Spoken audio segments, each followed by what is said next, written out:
पिछले कुछ दिनों के दौरान देसी उड़द में तेजी का माहौल बना हुआ है और इसकी कीमतें लगातार बढ़ती जा रही है। वहीं मंडियों में उड़द की आवक भी लगातार कम होती जा रही है, जिसके चलते तेजी को सपोर्ट मिल रहा है। यदि हम बात करें तो उड़द की सरकारी खरीद जो है फिलहाल जो है 50,000 टन के स्तर को पार कर चुकी है। वहीं अतिरिक्त 50,000 टन की खरीदी करने की योजना भी सरकार ने बनाई है। हालांकि सरकार की इस योजना की पूर्ति होती दिखाई नहीं दे रही, क्योंकि मंडियों में एक तो उड़द की आवक पहले से ही काफी कम हो गई है और कुछ जगह जो है कीमतें एमएसपी से ऊपर हो गई हैं, जिसके चलते किसान अब सरकारी खरीदी के बजाय व्यापारियों को अपना उड़द बेचने में रुचि दिखा रहे हैं। न्यूनतम समर्थन मूल्य पर उड़द की सरकारी खरीदी 2025-26 के वर्तमान खरीफ मार्केटिंग सीजन में अब तक 50,000 टन के ऊपर पहुंच चुकी है और इसकी प्रक्रिया अभी जारी है। वरिष्ठ सरकारी सूत्रों के अनुसार आगामी समय में 50,000 टन अतिरिक्त उड़द की खरीदी का प्रयास किया जाएगा, लेकिन उत्पादन में आ रही गिरावट से सरकार चिंतित है, क्योंकि इससे खरीद की प्रक्रिया को धक्का लग सकता है।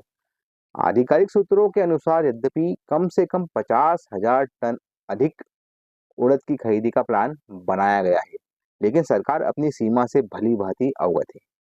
इस लक्ष्य को हासिल करने के लिए उड़द का बाजार भाव न्यूनतम समर्थन मूल्य से नीचे होना चाहिए, जबकि उत्पादन में कमी के समाचार के साथ ही मंडियों में उड़द की आवक घटने के कारण कीमतों में धीरे धीरे तेजी का वातावरण बनने लगा है। वहीं उड़द दाल और मोगर में भी जोरदार खरीदी की वजह से मिलर्स की भी उड़द में खरीदारी बढ़ गई है, जिससे तेजी को सपोर्ट मिल रहा है। उड़द के बढ़ते दामों को ध्यान में रखते हुए उड़द की सरकारी खरीदी में अब ज्यादा इजाफा होना मुश्किल नजर आ रहा है।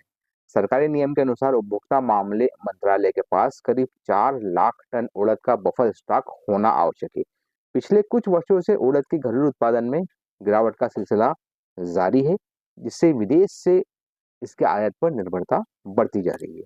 भारत में उड़द का आयात मुख्यतः म्यांमार और ब्राजील से होता है।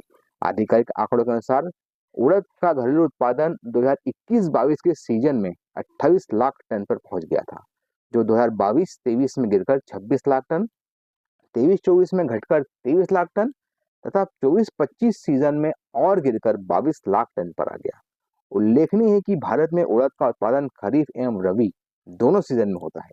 2025-26 के मौजूदा सीजन में भी उड़द का उत्पादन घटने की संभावना है। रबी सीजन में उड़द का बिजाई क्षेत्र 6% घटकर 4.58 लाख हेक्टेयर रह गया है। हालांकि सरकार ने 2025-26 के संपूर्ण सीजन में करीब 22 लाख टन उड़द के उत्पादन का अनुमान लगाया है, जो कि 2024